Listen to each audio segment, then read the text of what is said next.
Hello friends, मैं आपका दोस्त रितेश अपने एमपीपीएससी नोट्स इन हिंदी चैनल में आप सभी का स्वागत करता हूं।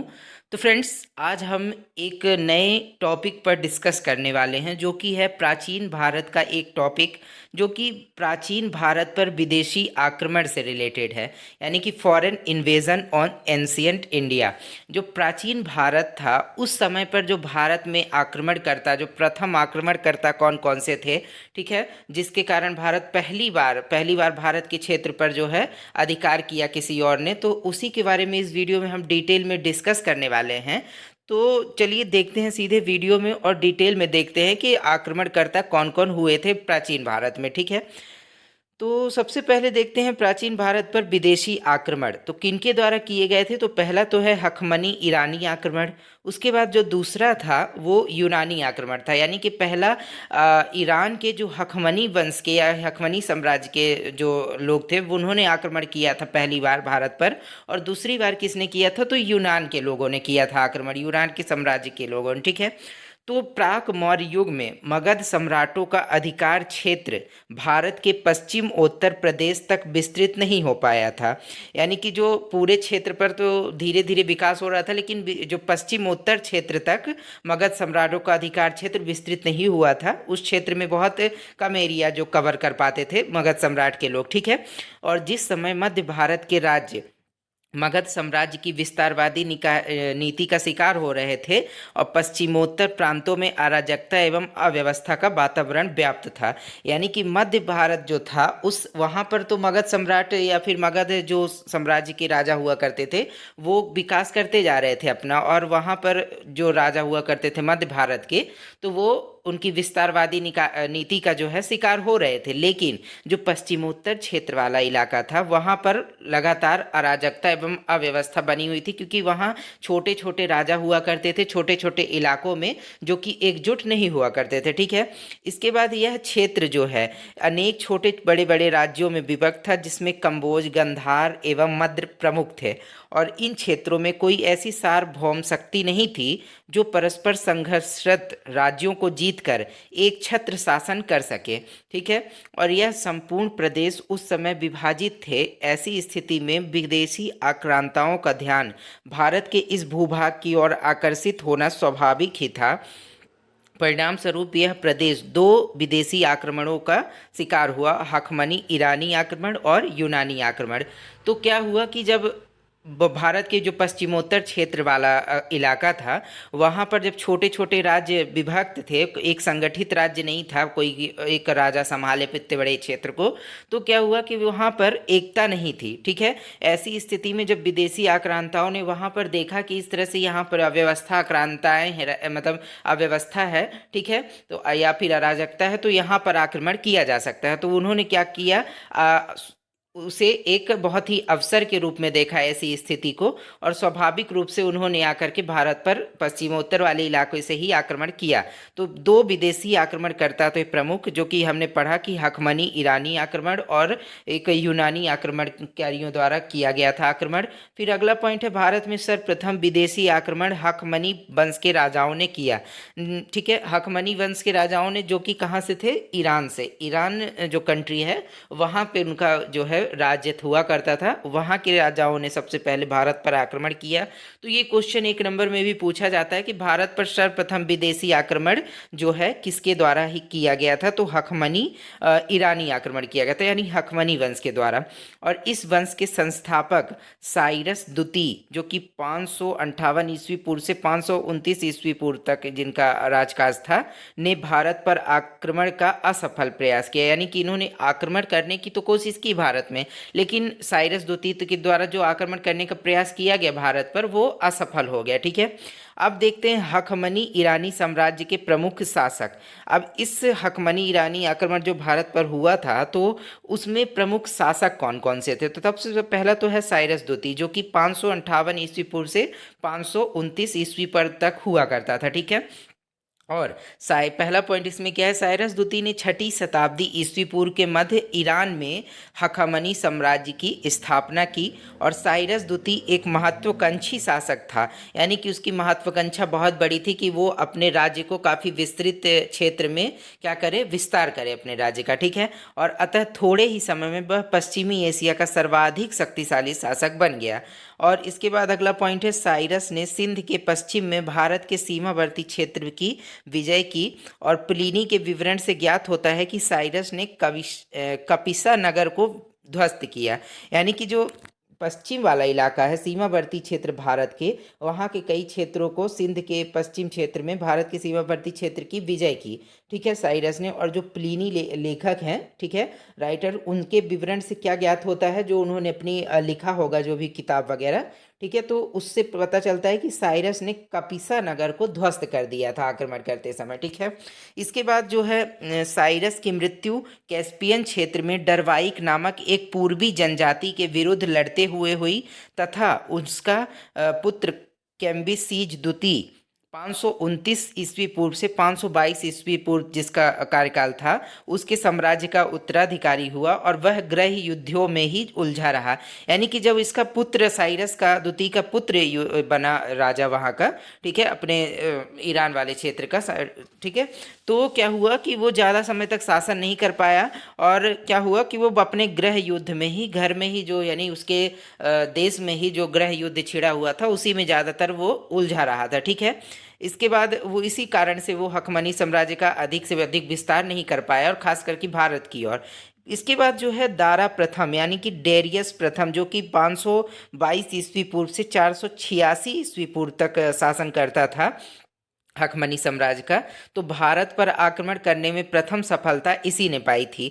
दारा प्रथम नाम था और डेरियस प्रथम नाम था इसका, और दारा प्रथम के नाम से भी इसको जाना जाता था भारत में, ठीक है। तो इसी को प्रथम सफलता प्राप्त हुई। तो क्वेश्चन ये भी बनता है कि प्रथम आक्रमण किसके द्वारा किया, तो हकमनी वंश के द्वारा, ईरान के हकमनी वंश के द्वारा। लेकिन कई बार घुमा के क्वेश्चन पूछता है, तो पूछता है कि प्रथम सफल आक्रमण किसके द्वारा किया गया। तो प्रथम सफल आक्रमण जो है ये डेरियस प्रथम या फिर दारा प्रथम के द्वारा भारत पर किया गया, ठीक है।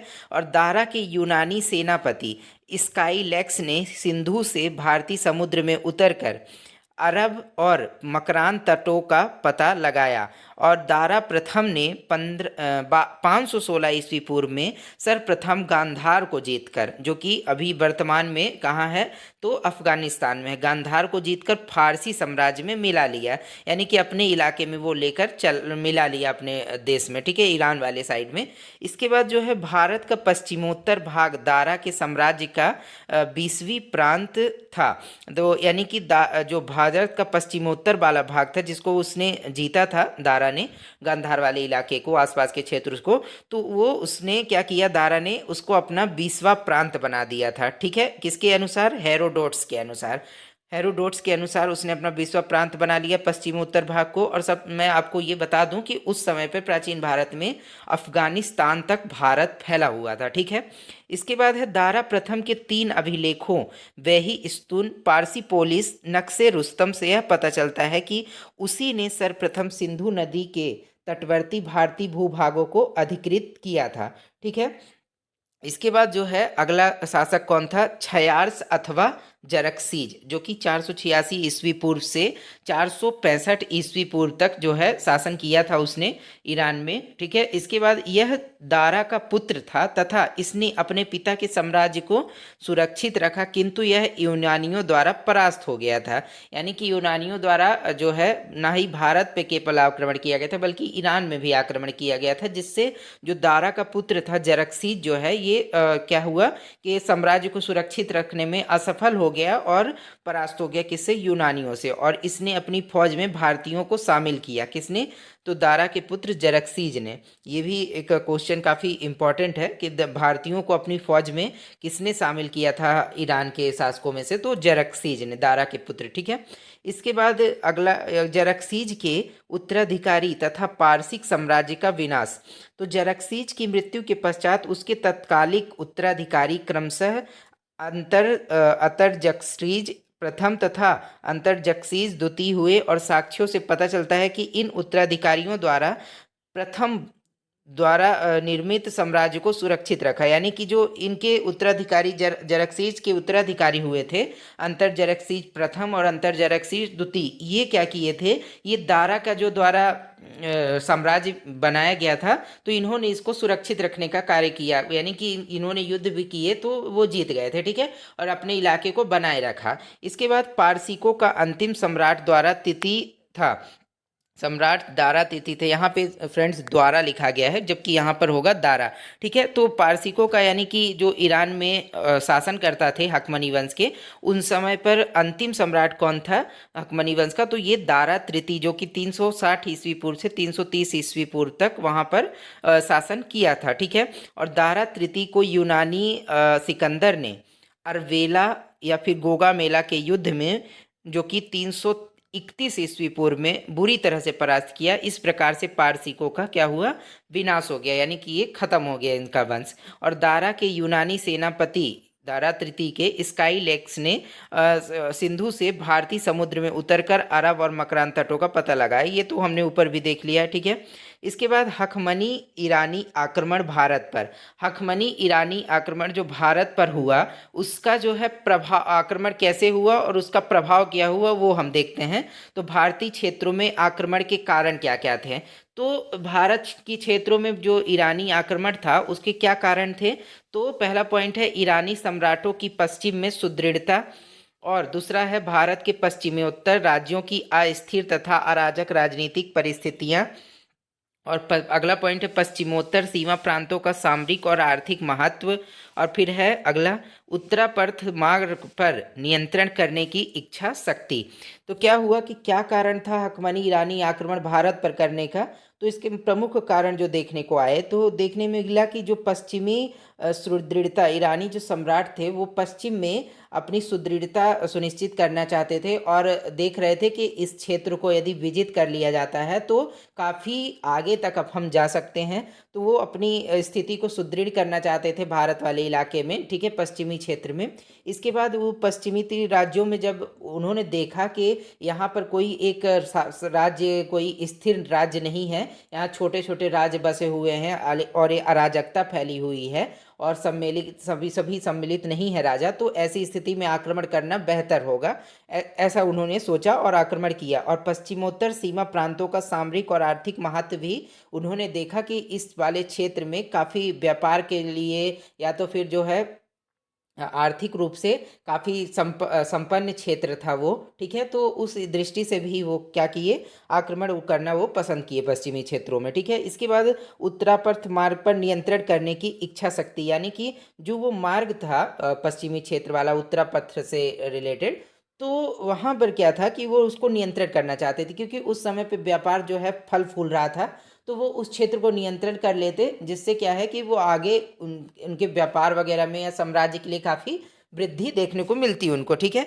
अब हकमनी ईरानी आक्रमण का भारत पर प्रभाव क्या पड़ा, यानी कि जब इन्होंने आक्रमण तो कर दिया, लेकिन अब इसका प्रभाव क्या पड़ा, दूरगामी प्रभाव क्या पड़े, तो ये देखते हैं। तो निम्नलिखित प्रभाव इसमें पड़े, कौन कौन से, समुद्री मार्ग की खोज से, समुद्री मार्ग की खोज से विदेशी व्यापार को प्रोत्साहन मिला।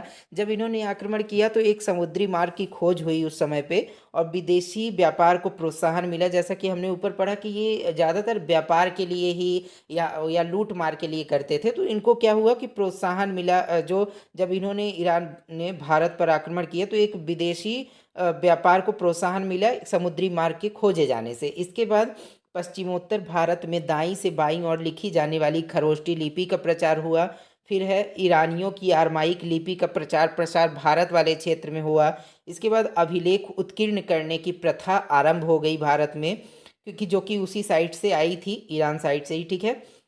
इसके बाद है मौर्य वास्तुकला पर ईरानी प्रभाव स्पष्ट रूप से दिखाई पड़ता है, जैसे अशोककालीन स्मारक विशेषकर घंटे के आकार के गुंबद कुछ हद तक ईरानी प्रतिरूपों पर आधारित थे, यानी कि जो ईरान में चीज़ें बनाई जाती थी उससे रिलेटेड कुछ मिलते जुलते जो है स्मारक के, विशेषकर घंटे जो हैं, के आकार के गुंबद, ये सभी जो है क्या हुआ, मिलते थे। ईरानी प्रभाव के अंतर्गत जो है ईरान में जो भी चीज़ें बनती थी उससे रिलेटेड मिलते जुलते थे, ठीक है। इसके बाद जो है अशोक के शासनकाल की प्रस्तावना और उनमें प्रयुक्त शब्दों में भी ईरानी प्रभाव देखा जा सकता है। ठीक है। तो इस प्रकार से भारत पर जो है अलग अलग प्रकार के प्रभाव देखने को मिले, ठीक है, दूरगामी रूप से।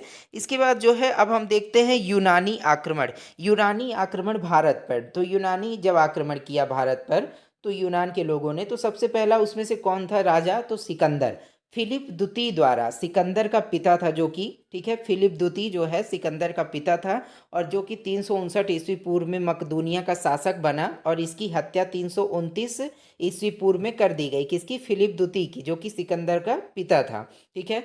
और पिता की मृत्यु के पश्चात सिकंदर लगभग 20 वर्ष की अल्पायु में ही सिंहासन रूढ़ हो गया, और वह अरस्तु का शिष्य था। सबसे मोस्ट इम्पॉर्टेंट क्वेश्चन 1 नंबर के क्वेश्चन में पूछा जाता है कि जो सिकंदर है वो किसका शिष्य था, तो सिकंदर जो था तो वो अरस्तु का शिष्य था, ठीक है। ये क्वेश्चन बहुत ही इंपॉर्टेंट है।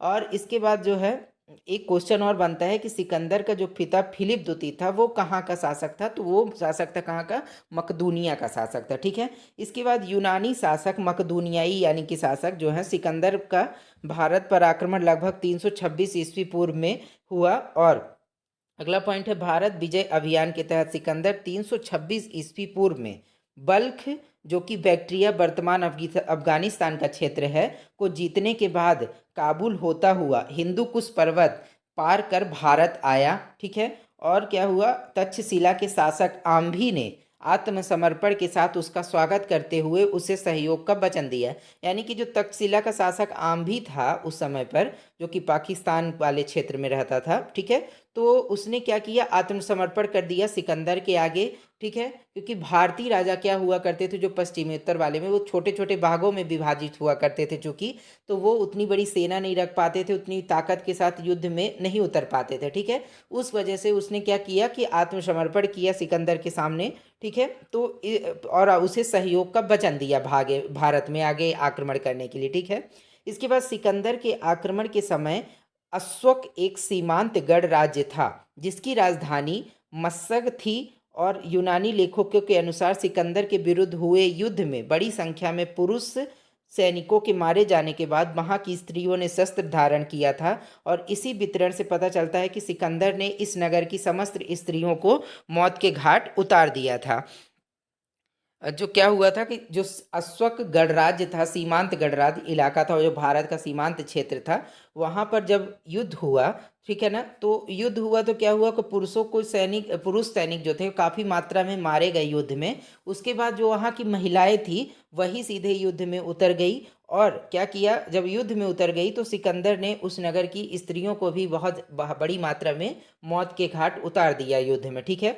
इसके बाद सिकंदर को पंजाब यानी कि झेलम चिनाव का मध्यवर्ती क्षेत्र जो था पंजाब के शासक पोरस के साथ युद्ध करना पड़ा, जिसे हाइडे स्पीज या झेलम का युद्ध कहा जाता है। तो ये क्वेश्चन बहुत ही टॉप मोस्ट इम्पॉर्टेंट है फ्रेंड्स, कि झेलम का युद्ध या फिर हाइडे स्पीच का युद्ध किसके किसके बीच लड़ा गया, तो सिकंदर और उसके साथ जो पंजाब का शासक था कौन, पोरस, उसके बीच में लड़ा गया था। और इस युद्ध में पोरस की पराजय हो गई थी, ठीक है, और सिकंदर की विजय हुई। और 19 महीने तक भारत में रहने के बाद सिकंदर की सेना ने ब्यास नदी के पश्चिमी तट पर पहुंचकर उसको पार करने से मना कर दिया। क्या हुआ कि जब 19 महीने तक भारत में सिकंदर रह गया तो उसकी सेना काफ़ी थका हुआ महसूस करने लगी, और जब ब्यास नदी का सेना ने गहराई को देखा और काफ़ी लंबाई चौड़ाई देखा तो उसने मना कर दिया पार करने से सेना ने, ठीक है। और उस समय फिर जब पार करने से मना कर दिया तो सिकंदर ने क्या किया, सिकंदर ने जो विजित प्रदेश थे उस समय तक जितने प्रदेश विजित कर लिए थे यानी जीत लिए थे, को अपने सेनापति फिलिप को सौंप करके स्थल मार्ग से 325 ईस्वी पूर्व में भारत से लौट गया, ठीक है, अपने देश की ओर लौट गया। और सिकंदर की मृत्यु 2323 ईस्वी पूर्व में बेबीलोन में 33 वर्ष की अवस्था में हो गई, ठीक है। तो क्वेश्चन ये भी बनता है 1 नंबर में कि जो सिकंदर की मृत्यु कहाँ पर हुई थी, तो सिकंदर की मृत्यु जो है वो बेबीलोन में हुई थी, ठीक है, 323 ईस्वी पूर्व में। और सिकंदर के साथ आने वाले लेखकों में जो प्रमुख लेखक कौन कौन से थे, तो नियार्कस था, ओनेसिक्रिटस था, और अरिस्टोब्यूलस के विवरण अधिक प्रामाणिक एवं विश्वसनीय, यानी कि जो लेखक थे जिन्होंने से इन तीनों लेखकों के जो विवरण हैं उस समय के, तो वो काफ़ी प्रामाणिक मिलते हैं, ठीक है। इसके बाद जो है भारत में सिकंदर की सफलता का कारण क्या था, यानी कि भारत में सिकंदर सफल हो पाया आक्रमण करने में, ठीक है, तो वो क्या कारण था उसका? तो पहला है, सिकंदर की सफलता के प्रमुख कारणों में से एक था क्या, भारत में किसी एक केंद्रीय सत्ता का अभाव था। तो क्या हुआ कि जब भारत में केंद्रीय सत्ता का अभाव देखा विदेशी आक्रमणकर्ताओं ने, तो उन्होंने काफ़ी अच्छा अवसर माना इस चीज़ को आक्रमण करने के लिए भारत पर, ठीक है, क्योंकि उस समय पर सभी क्षेत्रों में मौर्य साम्राज्य नहीं फैला हुआ था, क्योंकि वो धीरे धीरे विकास तो कर रहा था लेकिन उतना तेजी से विकास नहीं हुआ था, ठीक है।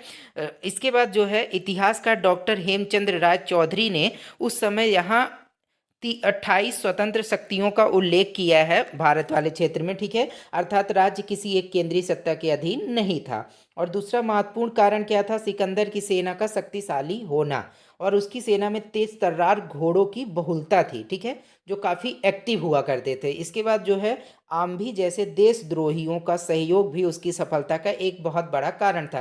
यानी कि जब आम्भी जैसे राजाओं ने उसके सामने आत्मसमर्पण कर दिया तो उसका भी जो है मनोबल बढ़ गया कि जब एक राजा कर सकता है तो और राजाओं को भी मैं धूल चटा सकता हूँ और उसे भी आत्मसमर्पण करने के लिए मजबूर बन सकता हूँ। तो इस ये भी एक कारण था कि भारत में सिकंदर जो सफल हो पाया, ठीक है। इसके बाद है, सिकंदर के आक्रमण का भारत पर क्या प्रभाव पड़ा? तो जो है, पहला पॉइंट, प्राचीन यूरोप को प्राचीन भारत के संपर्क में आने का अवसर मिला। यानी कि जो प्राचीन यूरोप था उस समय का, तो उसका जो है, प्राचीन यूरोप को प्राचीन भारत के संपर्क में आने का क्या मिला, अवसर मिला, जिससे क्या हुआ कि व्यापार वगैरह बढ़ने लगा और भारत यूनान के बीच विभिन्न क्षेत्रों में प्रत्यक्ष संपर्क की स्थापना हुई, ठीक है। और अगला पॉइंट है, पश्चिमोत्तर भारत के अनेक छोटे छोटे राज्यों का एकीकरण हो गया। यानी कि जो पश्चिम वाले भारत में छोटे छोटे राज्य हुआ करते थे, जब ये आक्रमण किया सिकंदर ने तो इसने कई क्षेत्रों को विजित कर लिया और जब वो विजित क्षेत्र हो गए तो ये पूरी तरह से इसके कंट्रोल में आ गए सिकंदर के, ठीक है, तो ये एक हो गए। और इसके बाद जो है, सिकंदर के अभियान से अनेक स्थल और जलमार्ग खुले जो आज भी भारतीय व्यापार में अहम योगदान जो है दे रहे हैं। यानी कि जब उसने अभियान चलाया तो उससे कई स्थल मार्ग या तो फिर जल मार्गों की खोज हो गई, जिससे क्या हुआ कि व्यापार में काफ़ी महत्वपूर्ण भूमिका निभाया जिसने भारतीय व्यापार में, ठीक है। इसके बाद है, भारतीयों ने यूनानियों से छत्तर प्रणाली और मुद्रा निर्माण की कला को भी ग्रहण किया कि कैसे मुद्रा निर्माण वगैरह किया जाता है। और उलुक शैली के सिक्के इसी का परिणाम थे। यानी कि जो उलुक शैली में सिक्के बने थे भारत में सर्वप्रथम, तो वो जो है यूनानियों के द्वारा ही भारत में उन्हीं के थ्रू जो है सीखा था भारत ने, ठीक है।